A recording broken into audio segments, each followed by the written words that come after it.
When Dom says he's going to start from the beginning, he really starts from the beginning, 13.8 billion years ago. And of course, Douglas Adams said that the answer to the universe in Hitchhiker's Guide to the Galaxy, I think the answer is 42. So got to add that to the slide. It is my privilege to continue the theme that Dom came up with, and that is the role of all of our families and the energy, the engines that keep us all moving. It's my privilege to introduce to you the 42nd chair of this organization. Erica Bisson is a professor of neurosurgery and orthopedic surgery at the University of Utah. She is the chief medical officer of Utah Health.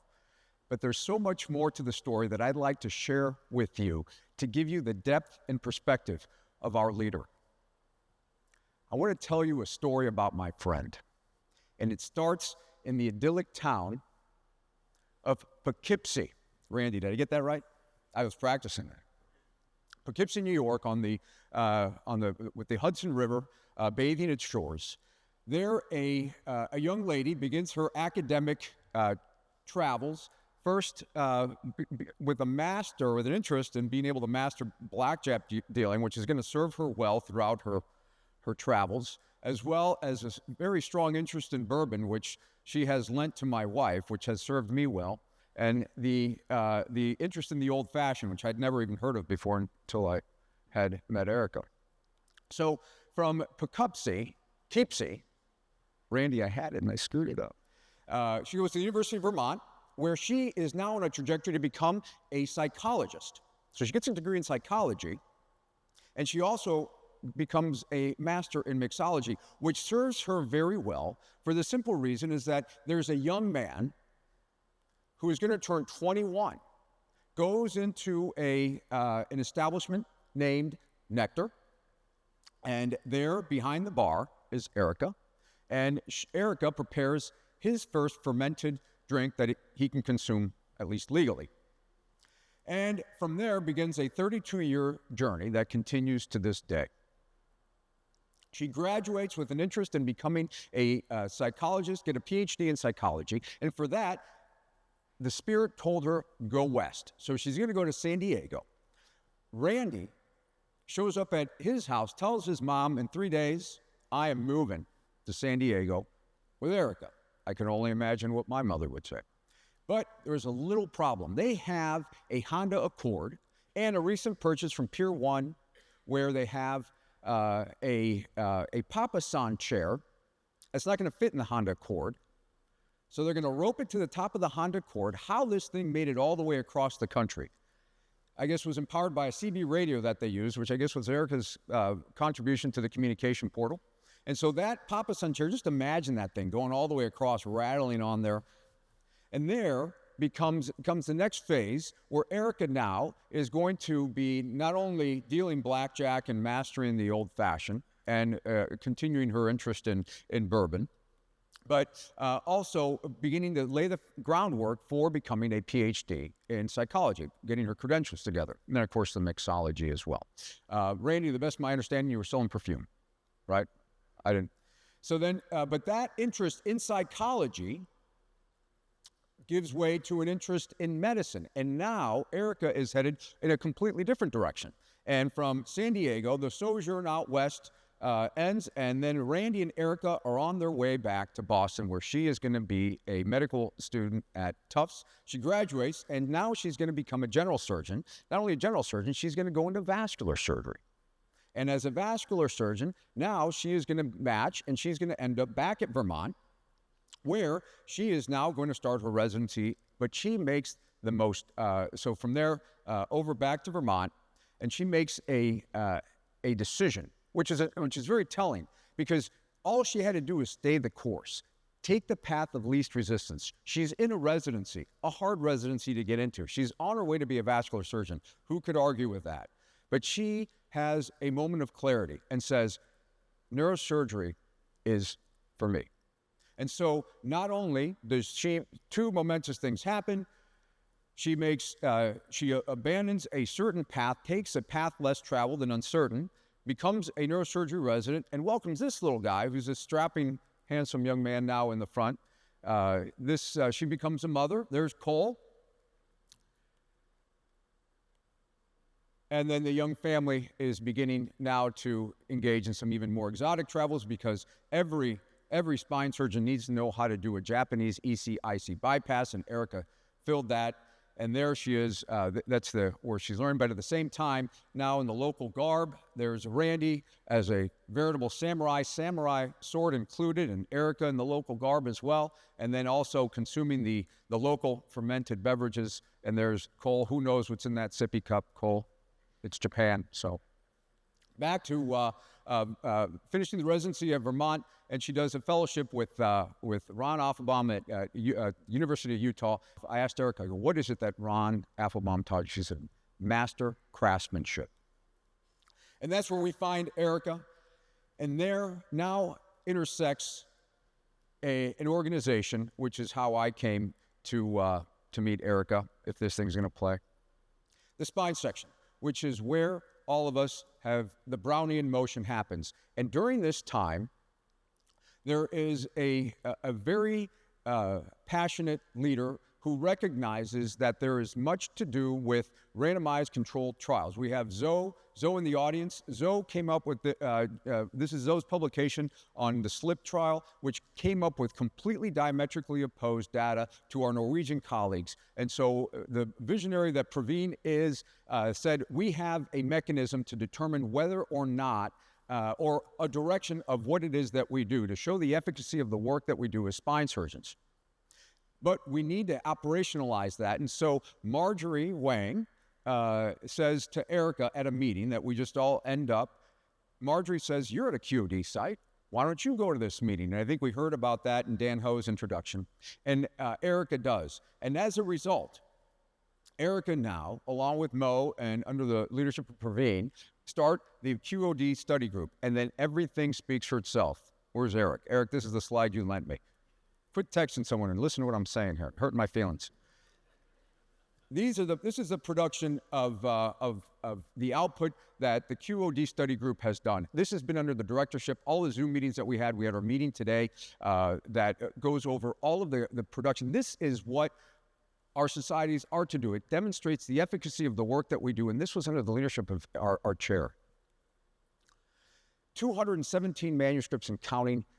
The QOD study group, under that leadership, with Eric at the helm, has set the standard for registry data collection. Roger Hartle kept asking me, he goes, how is it that you guys can get this stuff done? And it is with leaders like Erica, like Mo, like Praveen. And it has demonstrated the efficacy of spinal surgery. Do you know how easy it is to go to the commercial payers when they try and question what it is that we do, to show them the volume of prospectively collected data demonstrates the efficacy of what we do. They cannot dismiss the value that we bring to society. And this is a momentous picture because there's Marjorie, who gave Erica the nudge to go to that meeting, and Praveen, who directed everything. Again, Jim Harrop with his Hawaii license somewhere in there, and then Mike Gruff. God bless you, Mike. We love you. We miss you. Rest in peace. Erica has been an absolute dynamo, a leader in our field, promoting, advancing our study of science. There's Scott, Eric, and myself at Erica's meeting when she was the scientific program chair. Mike Steinmetz at his chair. That's when we were coming out of the cocoon of post-COVID. And then, of course, you've seen this picture, the strategic planning, where Erica is part of planning and charting the course for this. But let us not dismiss the importance of the other elements of who Erica Bisson is. As a daughter, her parents are here. As a mother, Cole's here. And as a wife, Randy's here. Randy, Cole, Erica at Randy's hockey games, the tandem bike, something I would never do this with my wife. Oh my God. I don't know where I'd end up. Hockey games, the times that they spend in Montana. I love Zoom meetings when I can see the background. I go, Erica, can you just show us a little bit more of that mountain back there? I'm stuck in the OR. And their lives together. Erica, the surf diva. Erica, the fisherwoman. She does not take a lift. She hikes up and then skis down. And she is, as you know, our chair. And I couldn't be prouder to have her as our chair. I couldn't be prouder to call her my friend. So there you have it. These past few minutes from Poughkeepsie, Practice that. San Diego, back to Boston, back to Vermont, all the way to Sapporo, Japan, back to Salt Lake, where we find her today. It is and then we have her as the mother, daughter, wife, master surgeon, master craftsman, and leader of our organization. It is my privilege to introduce to you the 42nd chair of this society, Erica Bisson.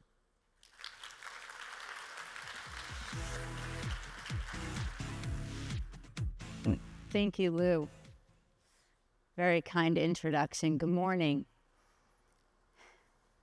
It is both an honor and a profound responsibility to stand here today and talk to all of you, the individuals who define the past, the present, and the future of spine surgery.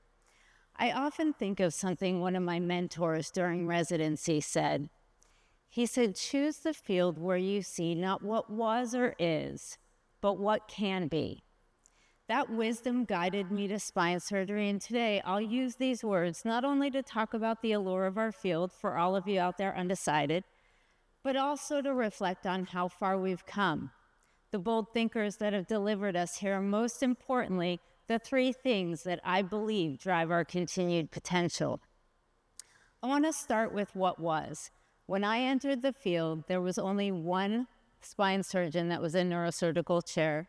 National neurosurgical leadership was nearly devoid of spine representation, and minimally invasive surgery, that was considered fringe. But the what can be, that was the allure, and I believe it still is today.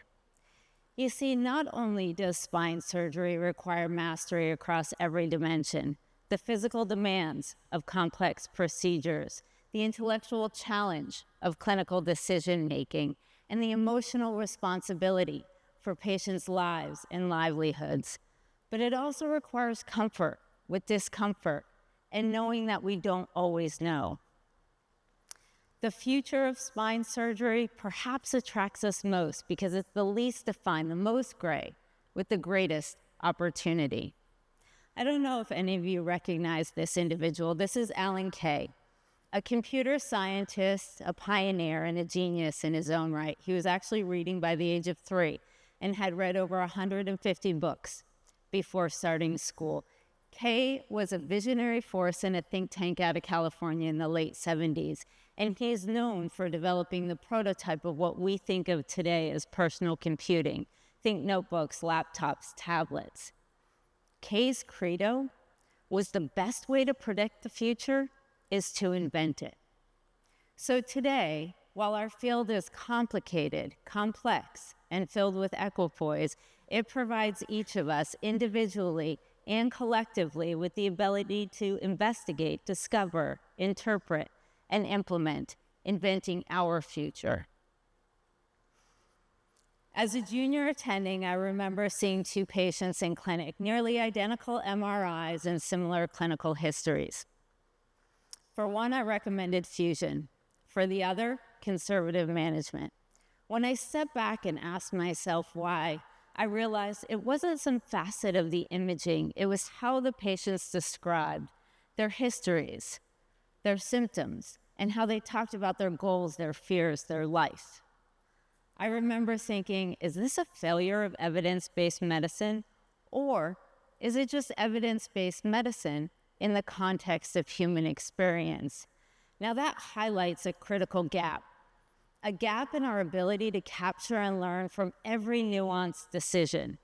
That gap is only accentuated when we consider that despite our remarkable technical and technological advances, that we continue to struggle with inconsistencies in our practice patterns and our outcomes. I also remember Earl, a 79-year-old rancher from Wyoming who sustained a type 2 odontoid fracture. He was initially treated at an outside institution with an O-screw, now it was backing out. I remember being less than optimistic that Earl would heal a C1-2 fusion at his age, let alone tolerate the surgery. But the fracture was unstable, and Earl desperately wanted to get back to farming again. Now, 6 months later, Earl showed up in my clinic, not with complications, but with gratitude and insight. He said, "Doc, you prepared me for the physical demands of recovery. But what surprised me most was that not only was I able to hay my fields, but I had the confidence to go hunting on horseback with my sons again." Now, most of us, when we hear these patient expressions, we feel profound satisfaction. And then we have that little voice in the back of our head that says, what was different or the same about Earl, his circumstance, or his surgery than another patient with a vastly different outcome? And here's a key. This variability isn't a flaw. It's a feature. It mirrors the complexity of real-world decision-making and patient-specific outcomes. What we need is a better understanding of how and why it occurs. We need to ask ourselves, how do we systematically learn from every patient interaction, every surgery, every complication? And this is the first imperative for spine surgery, to better record, define, analyze, and interpret our outcomes. We all know it is not about radiographic perfection. It's about function and quality of life.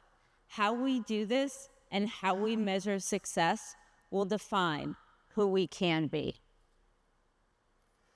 We are fortunate that in organized neurosurgery, we had leaders like Tony Asher, Bob Harbaugh, Bill Caldwell, who were keenly interested in understanding and tracking how spine patients fared after surgery. They understood that without systematic outcome measurement, we were flying blind. That shared recognition led to action, and our prospective registry efforts started in earnest in 2012. And I remember, as an early career investigator, being absolutely humbled, understanding that each data point represented a human being's journey, and that together they were teaching us more than we could ever learn from individual experience alone. And as a certified data nerd, and I do believe data is the new bacon, I remember diving into site-specific patient-reported outcomes, finding patterns that revealed what we were doing well, but also what we could do even better.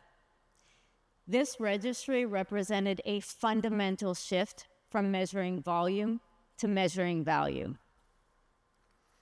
W. Edward Demings, the godfather of quality improvement, reminds us, in God we trust, all others must bring data. And boy, did we. The National Neurosurgical Quality Outcomes Database was the first surgical registry to collect 3, 12, and 24-month outcomes, revealing the truth about our successes as well as our failures. You see, the beauty of a prospective registry is that it does more than track outcomes. It challenges assumptions with evidence. It connects our practices to national patterns.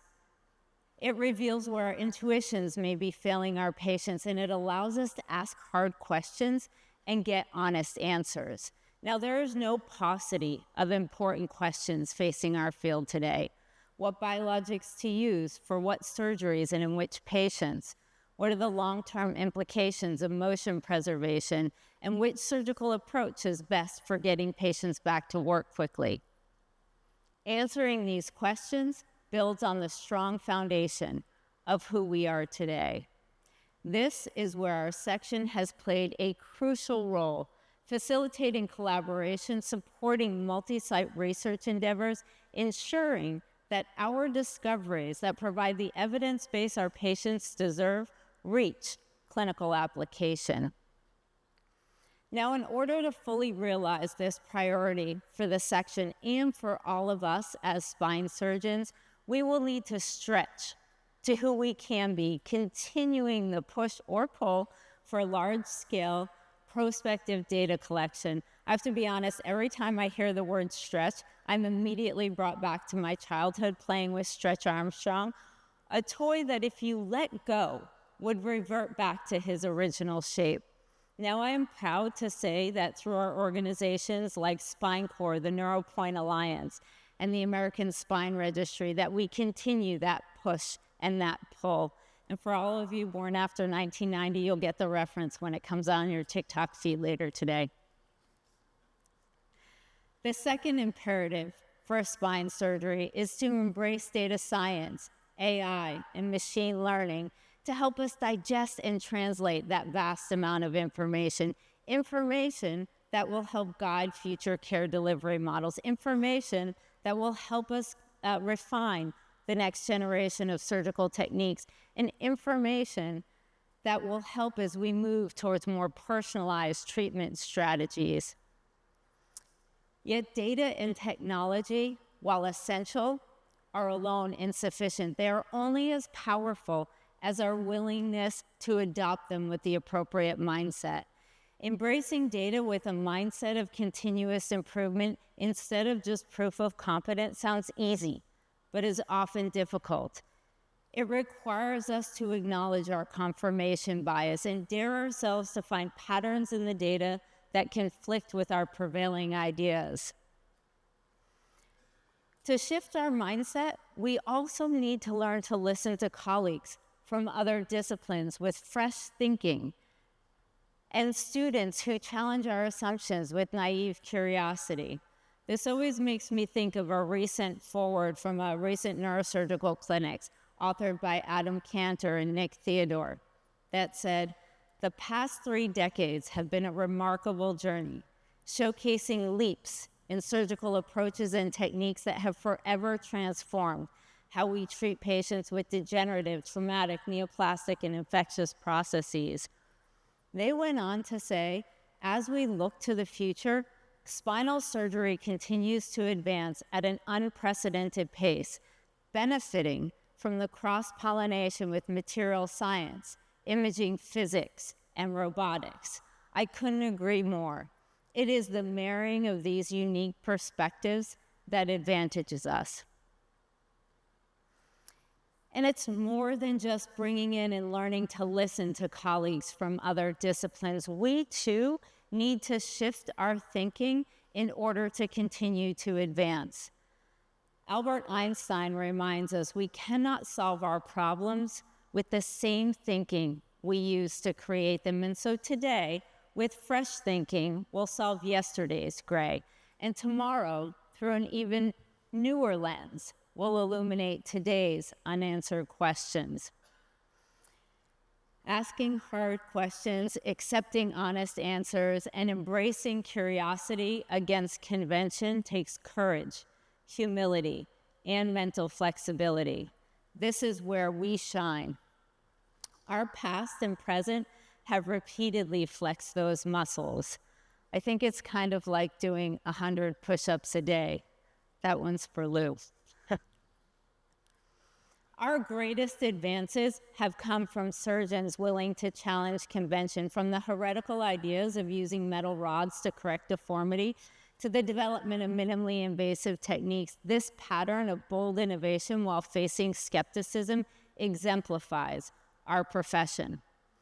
Despite adversity and maybe even sometimes being called crazy, these visionaries persisted, refining their techniques, demonstrating improvements in efficiencies, and more importantly, in patient results. Today, these once novel approaches have transformed how we treat everything from herniated discs to spine tumors to complex deformities.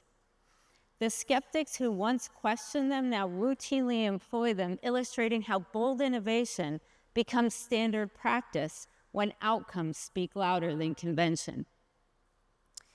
The integration of robotics and navigation tells a similar story of initial resistance followed by widespread adoption.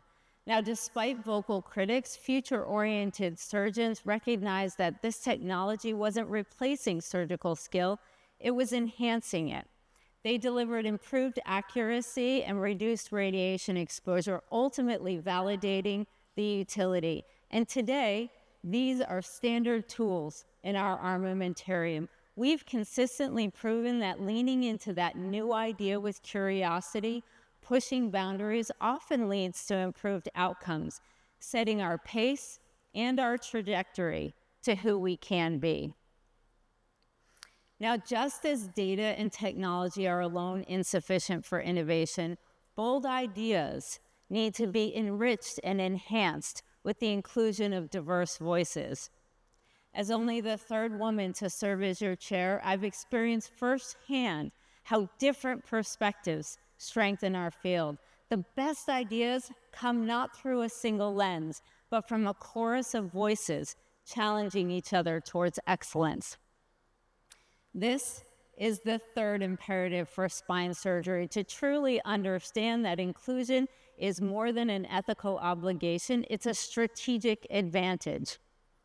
To elevate our field and achieve who we can be, we must actively mentor underrepresented individuals and dismantle barriers to entry, because our patients deserve surgeons who reflect the full spectrum of human experience and insight.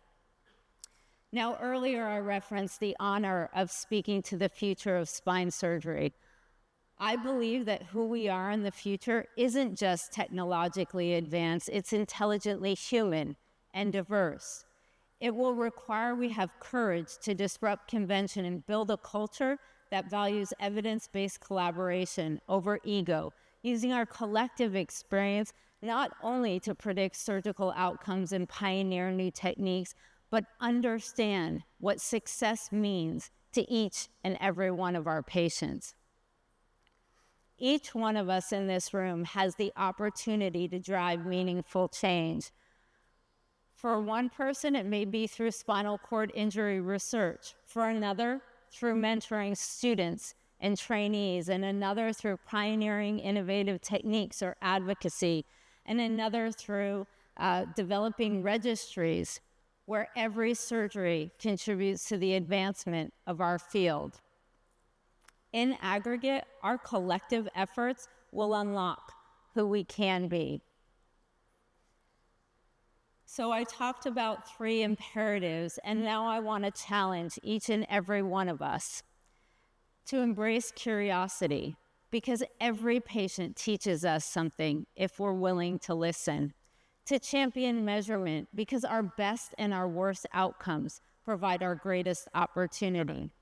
To build partnerships with colleagues in our own and other disciplines and individuals with like and different backgrounds. And to think differently, because different thinkers advance our field through a willingness to try, to fail, and to iterate. Now I'm coming full circle to where I started, not thinking about what our field is, but what it can be. As Carol Dweck reminds us, becoming is better than being. We become by being bold enough to ask better questions, bold enough to admit we don't have all the answers, and bold enough to build a more human, more equitable, more evidence-driven vision for spine surgery. As I reflect on this incredible journey, I have a deep sense of gratitude for the extraordinary individuals who have shaped not only my career, but the person I become. From Vermont to Utah to Boston and back to Utah, I've been fortunate to have mentors, sponsors, colleagues, and trainees that have taught me far more than surgical technique. They've instilled in me the true meaning of skill, compassion, and humility. I'm particularly indebted to Ron Affelbaum, Daryl Brodke, and Marjorie Wong, whose guidance and wisdom became the foundation upon which my entire academic career was built. To the remarkable spine core investigators, and especially our visionary leaders, Praveen Mumineni and Mo Biden, your relentless dedication to pursuing answers to spine surgery's most critical questions continues to inspire me. Your commitment to pushing boundaries, seeking truth even when the path is uncertain, exemplifies the very best of our profession. To Sarah McAvoy, my clinical partner, thank you for over a decade of unwavering dedication to our patients and our practice. You have been both student, teacher, colleague, and friend, and our partnership has made me a better surgeon and a better person. To my family, who has been my anchor through every triumph and every challenge, I am profoundly grateful. To my parents, thank you for instilling in me the unshakable belief that I could achieve anything I set my mind to. That foundation has carried me over obstacles and through once closed doors.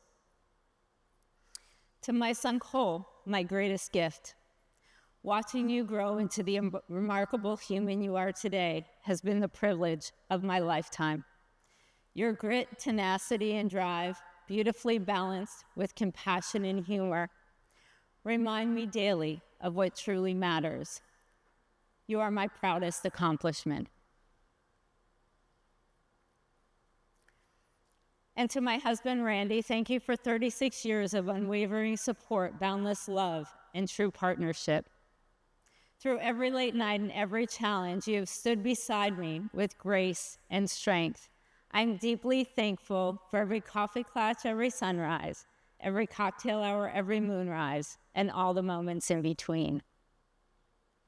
And finally, to the past giants who paved the way, the present colleagues who stand with us today, and the innovators who shape our future, thank you for the extraordinary privilege of serving as your chair.